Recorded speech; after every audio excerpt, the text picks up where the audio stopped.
sur une chaise. Les garçons, venez vite. Il est arrivé en moyenne section et c'était un petit garçon qui avait tendance à rester dans son coin, qui parlait pas. Et puis, au fil du temps, il s'est tranquillisé. Aujourd'hui, c'est un petit garçon qui est souriant. Alors, tu regardes bien le calendrier. Mars.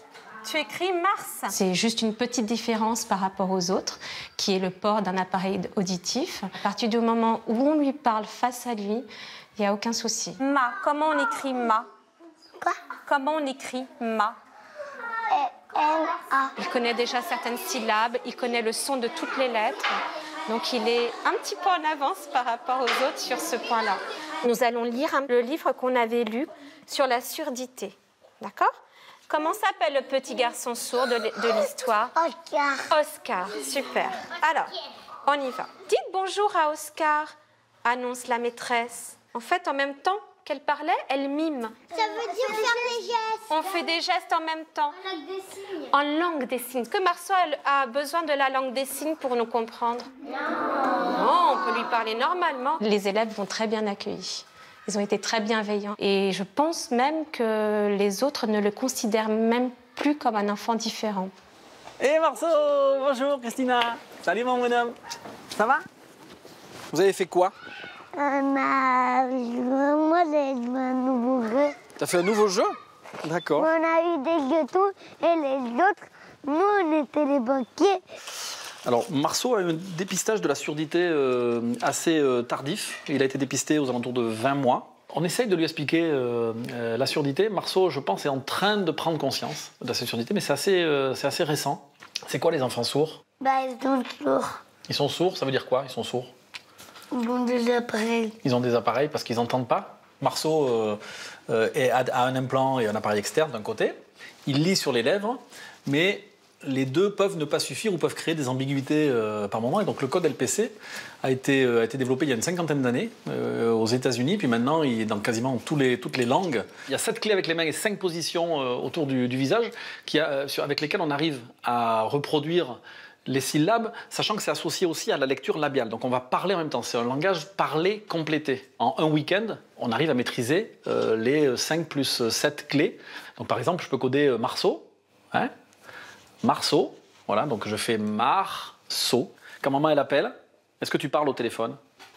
Oui, il aime beaucoup FaceTime. Il doit récupérer de la lecture labiale à ce moment-là, mais il répond, voilà, il répond au téléphone. Il fait du sport, il est dans des clubs d'activité, il fait de la gymnastique. C'est la question de dire, mais finalement, ça serait vraiment si différent que ça avec un enfant qui soit pas sourd. Et donc il y a ces appareils, il y a cette contrainte de les mettre, de les enlever le soir. Il y a la vie aussi sans appareil, donc que ce soit à la piscine, le soir au moment où on se couche, ou donc là, bon, voilà. Mais Marceau est un petit garçon très heureux. Hein? T'es heureux?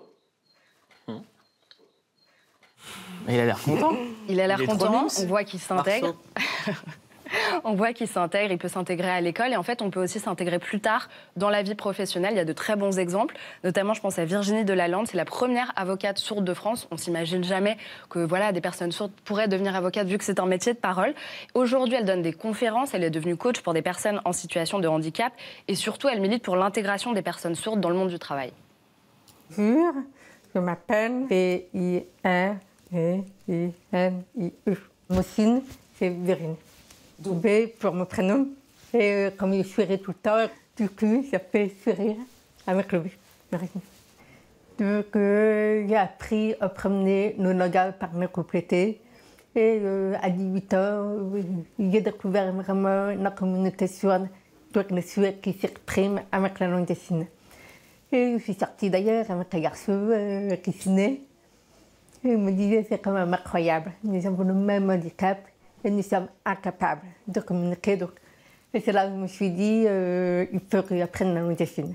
Et donc petit à petit, je me suis mis à côtoyer davantage de sourds-nord. La différence entre le langage parlé complété et la langue des signes est tout simplement sur le fait que la langue des signes est une langue à part entière. Donc, on l'apprend exactement comme j'apprendrais l'anglais, le chinois, l'arabe, etc. La langue française parlée complétée est juste une aide à la lecture labiale pour permettre à un enfant qui n'entend pas et qui se base uniquement sur les lèvres de bien faire la différence entre des sons. Par exemple, pas ma, c'est pas, ba et ma. Évidemment, il rencontrait énormément d'obstacles. Donc, les plus grosses difficultés que j'ai pu avoir à l'école était l'accessibilité des cours. C'est-à-dire que tant qu'on recopiait le tableau, j'étais au même niveau que les autres. Et quand on a commencé à prendre des notes ou à avoir des consignes orales, si j'avais loupé, par exemple, le premier mot de la phrase, parce que la maîtresse était mal positionnée, avait mis sa feuille devant la bouche, même parler du feu de la classe, je loupais une partie de la consigne. Les professeurs n'étaient pas du tout sensibilisés à ce genre de choses. Quand je suis arrivée à l'université, pas un professeur n'a voulu me passer sur quoi. Le premier métier que j'ai exercé est celui d'avocate. C'est le métier qui correspondait le plus à mon tempérament.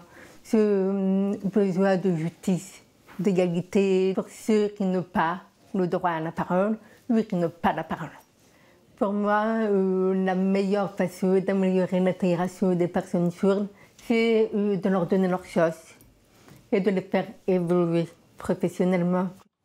En tout cas, on le voit, Émilie, le langage parlé complété, tout le monde peut l'apprendre, tout le monde peut le parler. Et c'est vrai que c'est beaucoup plus simple que la langue des signes qui peut prendre des années. Même Virginie Delalande, elle n'est pas bilingue en langue des signes, en fait. Donc c'est vrai que c'est très utile, et pour la famille, une famille qui est entendante, pour communiquer avec son enfant sourd. Et retenir son message, c'est-à-dire la dignité et le fait de pouvoir intégrer et d'accepter tout le monde à compétences égales. Exactement. Et on embrasse tous les sourds et malentendants qui nous regardent. Je le dis face caméra pour le labial.